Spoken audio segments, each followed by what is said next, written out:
Buenos días para todos. En esta semana en nuestro devocional estuvimos hablando de Oseas 7 al 14. Hoy vamos a hacer todo el acompañamiento de esos detalles, esas perlas que vamos encontrando en estos estudios bíblicos que van a acompañar lo que Dios ya ha hablado a nuestros corazones. Muy buenos días. Eh, la primera pregunta que nos vamos a hacer es, ¿cómo una nación tan próspera en tan pocas décadas desapareció? La iremos respondiendo en el transcurso del estudio bíblico. Vamos a hablar de Samaria. Como todos, algunos lo leímos, otros no lo sabemos, pero el reino de Judá, la principal ciudad era Samaria. Samaria era la capital principal del norte. Esto sucede más o menos en el siglo octavo antes de Cristo. El reino de Israel no era un reino débil, era un reino que, como lo vamos a ver en el siguiente mapa, estaba rodeado de la siguiente manera. Este amarillo era Israel, acá estaba en el centro Samaria, que era la capital, y miren de cuántas naciones estaba rodeado. Estaba el imperio asirio en la parte verde alta, mira la extensión, acá estaba Fenicia, acá abajo estaba Filistea, acá estaba Moab, acá estaba Edom, acá estaba el reino de Judá, que hace 8 días estuvimos en el estudio bíblico, ¿recuerdan? Y adicional a eso, acá estaba Egipto. Hoy nos vamos a concentrar en el reino de Israel, el imperio asirio y el imperio de Egipto. Está ubicado, como lo ven ahí, en uno de los puntos estratégicos comerciales más importantes. Miren el mar Mediterráneo y miren todas las rutas. La mayoría llegaba ahí, aparte de Egipto.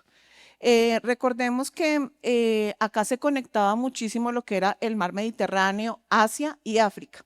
Era una nación que estaba rodeada de muchísima agricultura, también estaba rodeada de muchísimo comercio, pues por el tema de las rutas comerciales que existían, y también estaba lleno de muchísima riqueza. Sin embargo, como lo dije inicialmente, en menos de una generación desapareció totalmente de la historia. Para poder ir continuando, pues vamos a hablar qué fue lo que ocurrió realmente con Israel antes de la caída.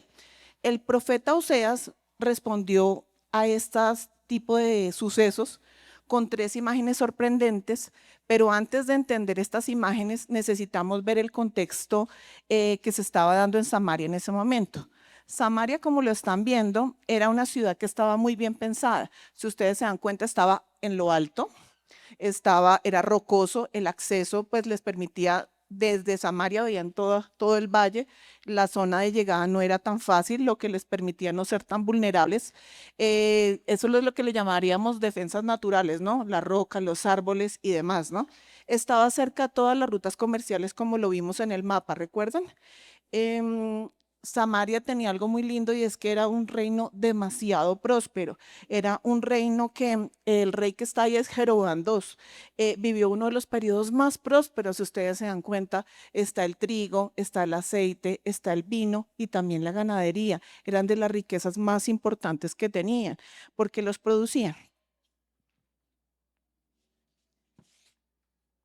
Ellos también comercializaban con Fenicia, que estaba como en la parte alta cuando les mostré el mapa, y eso hacía también que el reino pareciese muy estable, estuviera muy exitoso. Pero la arqueología reveló algo. Las casas de las principales familias élites estaban llenas de marfil, eso habla de riqueza, pero en la élite. Recordemos que ellos estaban en una ruta comercial. Claramente, ¿el marfil de dónde venía? De África, de nuestros elefantes. Mientras las excavaciones realizadas en Samaria se encontraron más de 500 piezas de marfil, lo que demuestra que lo que está escrito en la Biblia se ha podido constatar por medio de la arqueología aún en el tiempo actual. Esto demostraba la concentración del dinero en la élite, pero en la clase normal, media, baja no se veía. En este mismo tiempo, así como estaba Oseas hablándole al reino de Israel, se encontraba Amós. Y Amós también denunció lo mismo que Oseas: injusticia social, corrupción, abuso de poder. Mientras algunos vivían pues en sitios muy elegantes, palacios llenos de marfil, la sociedad estaba empezando a deteriorarse. Pero el problema de Israel no era solamente interno, también estaba rodeado de dos grandes naciones.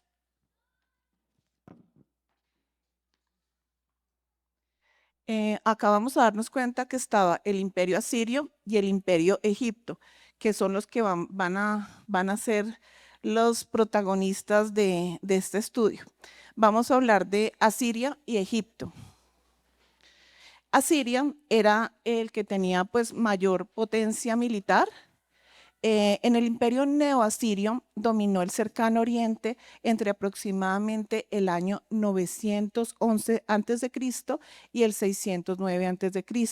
Sus capitales fueron Nínive, que fue una de las ciudades más importantes. Esta ciudad tiene de pronto muchísima relevancia en cuanto a que desde allí estaba, digamos, centrado todo el poder. Desde allí se hacían las deportaciones de los pueblos que ellos iban conquistando y desde allí se conquistó las salidas hacia Samaria en el año 722, lo que provocó la caída del reino de Israel. Ellos tenían un ejército, como lo ven ahí, extremadamente organizado, una administración avanzada en cuanto a su organización y la forma como lo hacían. Tenían una expansión territorial, si lo vieron en el mapa, era inmensamente grande. Y su estrategia para evitar rebeliones era clara. Ellos lo que hacían es que mezclaban al pueblo conquistado con otros pueblos para que evitaran, perdieran sus costumbres, su identidad. Eso fue lo que le ocurrió exactamente al pueblo de Israel después de la caída de Samaria. Por eso las 10 tribus del norte a hoy aún están desaparecidas, no existen. La segunda potencia que vamos a hablar es Egipto. Egipto era visto como un refugio político. Las ciudades más importantes que tenía Egipto eran Menfis, Tebas y Tanis. Su estabilidad dependía del río Nilo. Recuerdan que estaba en la parte de abajo del mapa, ahí estaba colindando con el río Nilo. Eso hacía que tuvieran agua abundante, una agricultura bastante buena, un alimento constante y también tenían rutas de acceso comerciales porque claramente tenían conexión con el río, que era un tema fluvial. Ante la amenaza de Asiria, los líderes de Israel comenzaron a buscar alianzas, pero aquí enfrentamos otro problema y es la crisis política interna. En varias décadas hubieron varios reyes que llegaron al poder tras conspiraciones y asesinatos.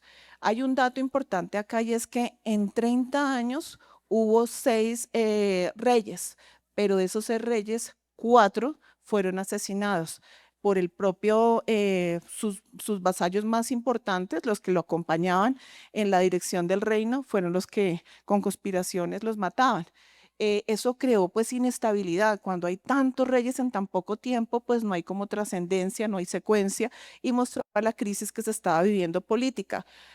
Como lo mencionaba, muchos murieron en manos de sus propios oficiales. El último rey que se habla es Joseas, o Osea en otros idiomas. Reinó aproximadamente entre el año 732 a.C. y el 722. Primero aceptó ser vasallo de Asiria y luego quiso rebelarse, dijo, ya no voy a mandar más tributos, ya no quiero más, buscó a Egipto. Al ver eso a Siria, pues obviamente creó una retaliación, dijo, ya se me salieron de las manos. Entonces, ¿qué hizo? El rey Salmasgeneber V sitió a Samaria. Y finalmente en el 722 a.C., bajo el rey Sargón II, la ciudad cayó. El reino del norte dejó de existir. Pero antes de que todo esto ocurriera, el profeta Oseas ya había descrito esta situación con 3 imágenes que vimos en el devocional de esta semana.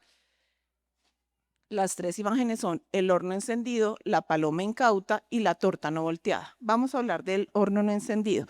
Cuando él quiere llevar esta metáfora hacia las imágenes, está queriendo mostrar el estado físico, el estado político, el estado espiritual del país. El horno encendido en el mundo antiguo, los hornos se calentaban a altas temperaturas. Como ustedes lo ven, aparentemente se ve caliente, se ve bien, pero el fuego quedaba atrapado por la forma cóncava que tenía el horno. ¿Por qué Oseas va a compararlo con un horno? Porque por fuera se ve tranquilo, pero por dentro el fuego estaba ardiendo. Oseas dice así, que era extremadamente, parecía estable, se veía bien, se veía tranquilo, pero internamente estaba lleno de conspiraciones, de ambición de poder y de traición política. El sistema estaba quemándose por dentro. La segunda imagen que vamos a ver es la paloma incauta. La paloma era vista como un ave, pues la paloma cuando uno la ve es inocente, vulnerable, fácil de atrapar. Oseas usa esta imagen para describir la política internacional de Israel, donde el reino iba primero a Siria, después iba a Egipto, luego a Siria, y nuevamente esa ambivalencia estaba hecha por el miedo. Por el miedo no había como esa dirección, esa sabiduría de pensar qué era lo que debían de hacer, sino esa ambivalencia estaba dada porque me dio miedo, vamos acá, no, mejor acá. Eso hizo que en lugar de actuar y tomar decisiones sabias, actuaran exclusivamente por el miedo. La torta no volteada, si ustedes de pronto no sé si la alcanzan a ver, está una parte quemada y la otra cruda. ¿Por qué él usó esta imagen? En el mundo antiguo, el pan se cocinaba sobre piedras calientes. Si no se volteaba o se volteaba después del tiempo, pues una parte iba a quedar quemada y la otra iba a quedar cruda. Oseas dice que por fuera parecía pues agradable, es decir, que tenía riqueza, que tenía comercio, tenía ciudades importantes, pero por dentro, es decir, la parte cruda estaba llena de corrupción, de injusticia y de idolatría. Era una nación mal formada. Isaías veía este problema. Ustedes dirán, Isaías sí, Isaías estaba en el reino de Judá y desde allá coincidieron. Yo ya les hablé de dos nombres, Oseas, Amos, y ahora vamos a hablar de Isaías, que aunque estaba en el reino de Judá, coincidieron totalmente en lo que Dios les habló a cada uno y lo que transmitieron al pueblo. Isaías decía también que sus principales, lo que era moral, lo que era la política y la parte espiritual estaban decayendo y perdiendo su estabilidad. Vamos a entrar al desenlace. Finalmente ocurrió que lo que los profetas habían advertido, y fue que en el año 722 el imperio asirio conquistó a Israel. Y Samaria cayó después de un largo sitio, pues por parte de Asiria. Miles de israelitas fueron deportados a otras regiones del imperio. Así terminó el Reino del Norte, una nación que tenía riqueza, comercio, posición estratégica, desapareció de la historia. Vamos a dar respuesta a la última pregunta y es ¿cómo puede una nación próspera desaparecer en pocas décadas? La caída de Israel no comenzó con la invasión extranjera, comenzó mucho antes cuando las conspiraciones políticas se volvieron normales, cuando las decisiones internacionales se tomaban sin sabiduría y cuando la sociedad perdió su equilibrio espiritual. Por eso se describió el reino como un horno encendido, una paloma incauta y una torta no volteada. Tres imágenes que muestran una verdad profunda. Israel no cayó primero por un enemigo externo. Israel cayó porque se estaba derrumbando por dentro. Muchas gracias, lindo día. Continuamos con Clary. Gracias.